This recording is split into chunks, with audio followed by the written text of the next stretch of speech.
மீண்டும் இணையறதுக்கு நான் ரெடியா இருக்கேன். எடப்பாடி பழனிசாமியை நான் பல தடவை சொல்லிட்டு தம்பி, உங்களுக்கு விறுவிறுப்பான செய்தி வேணுங்கிறதுக்காக அடிக்கடி இந்த கேள்வி கேட்டுட்டே இருக்கிறீங்க.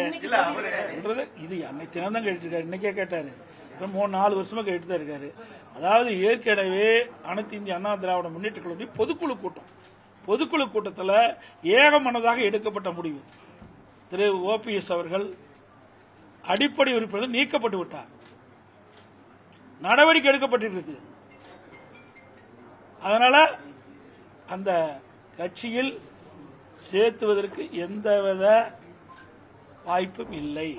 எந்த புது கட்சியும் தொடங்குற எண்ணம் எனக்கு இல்ல. அது அவரை தான் கேட்கணும், நீங்க அவரை போய் கேளுங்க சார். இது அடிப்படை நல்லா புரிஞ்சுக்குது. பொதுக்குழு எடுக்கப்பட்ட முடிவு, அவர் பொதுச்சாலை எடுக்கப்பட்ட முடிவு இல்ல. 2500க்கும் மேற்பட்ட பொதுக்குழு உறுப்பினர்கள் ஒன்றாக கூடி சென்னையிலே அவர்கள் இந்த இயக்கத்திற்கு துரோகம் இழைத்த காரணத்தினால் அந்த சென்னையில் கூட்டப்பட்ட அந்த பொதுக்குழுவில் எடுக்கப்பட்ட நடவடிக்கை. இன்னும் கூட சரத்குமார், அன்புமணி இவங்க எல்லாமே கூட்டணி ஆட்சி அமையும் அப்படின்ற மாதிரி சொல்றாங்க. அவர்கள தலைவர்கள் என்னங்க வம்பா இருக்குது. ராமதாஸ்ல எங்க அணியில் இல்லையே. அன்புமணி அப்படி சொல்லவே இல்லை, தவறான கருத்து.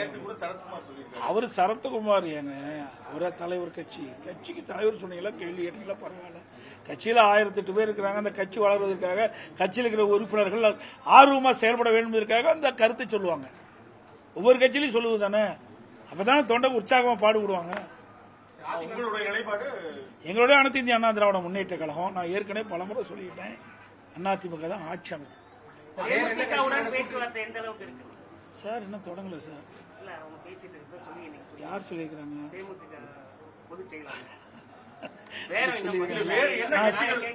அதாவது அனைத்து இந்திய அண்ணா திராவிட முன்னேற்ற கழகம் மற்ற கட்சியோட பேச்சுவார்த்தை நடத்தி இறுதி செய்யப்பட்ட பிறகு உங்களுடைய தொலைக்காட்சி நபர்களையும் பத்திரிகைகள் அழைத்து நிச்சயமாக அதற்கு பேட்டி கொடுக்கும். நிறைய கட்சி இருக்குது, அதெல்லாம் இப்படி ஓப்பனா பேச முடியுமா? எது பேசணுமோ அதைத்தான் பேச முடியும். தொடர்ந்து ஸ்டாலின் அவர்கள் பெண்களுக்கு பாதுகாப்பு இருக்கு அப்படின்னு தொடர்ந்து இப்ப கூட மகளிர் மாநாட்டில் பேசிட்டு இருக்காரு. ஆனா நேத்து கூட சென்னையில ஒரு குடும்பத்தையே வெட்டி இன்றைக்கும் நடந்திருக்குது. இப்ப நான் வரும்போது ட்வீட் போட்டு தான் வந்திருக்கிறேன். தினம் நடக்குதுங்க, ஒரு நாள் 2 நாள் நடக்கல. தினந்தோறும் தமிழகத்தில் பாலியல் சீட்டம் நடந்து கொண்டேதான் இருக்குது. இந்த ஆட்சியில் கண்டுகொள்ளவே இல்லை, அதுக்குண்டான நடவடிக்கை எடுக்கல. எனக்கு ஸ்டாலின் பேசுறாரு, உங்க பத்திரிகையில் உடனே தானே வருது, அந்த செய்தி வச்சுதான் நாங்க சொல்றோம்.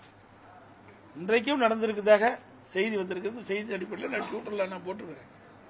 கூட்டணி பலமாயிடுச்சுன்னு உங்க தரப்புல சொல்லப்பட்டாலுமே கூட இது ஒரு அழுத்தத்தினால சேர்ந்த கூட்டணி அப்படின்னு எதிர்கட்சியினர் விமர்சனம் பண்றாங்க. ஏங்க கூட்டணி வரலைன்னா கூட்டணி வரலைமாங்க.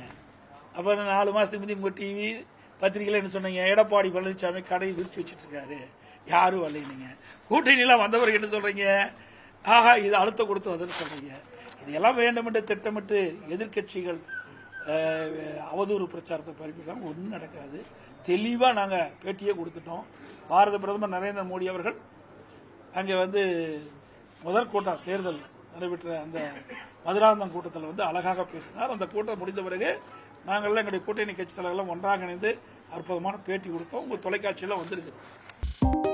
2.73 கோடிக்கும் அதிகமான மக்களின் உள்ளங்களை வென்ற தந்தி டிவியின் டிஜிட்டல் தளங்கள், 1.26 கோடி யூடியூப் சப்ஸ்கிரைபர்ஸ், 47 லட்சம் Facebook ஃபாலோவர்ஸ், 26 லட்சம் Instagram ஃபாலோவர்ஸ், 23 லட்சம் X ஃபாலோவர்ஸ், 11 லட்சம் தந்தி ஆப் டவுன்லோட்ஸ், 30 லட்சம் வெப்சைட் மந்த்லி ஆக்டிவ் யூசர்ஸ், 14 லட்சம் வாட்ஸ்அப் ஃபாலோவர்ஸ். அசுரபலம் கொண்ட எங்கள் டிஜிட்டல் கரங்களில் உங்கள் விளம்பரங்களை சேர்க்க வாட்ஸ்அப் பண்ணுங்க 8939888378. Email advt@dttv.in.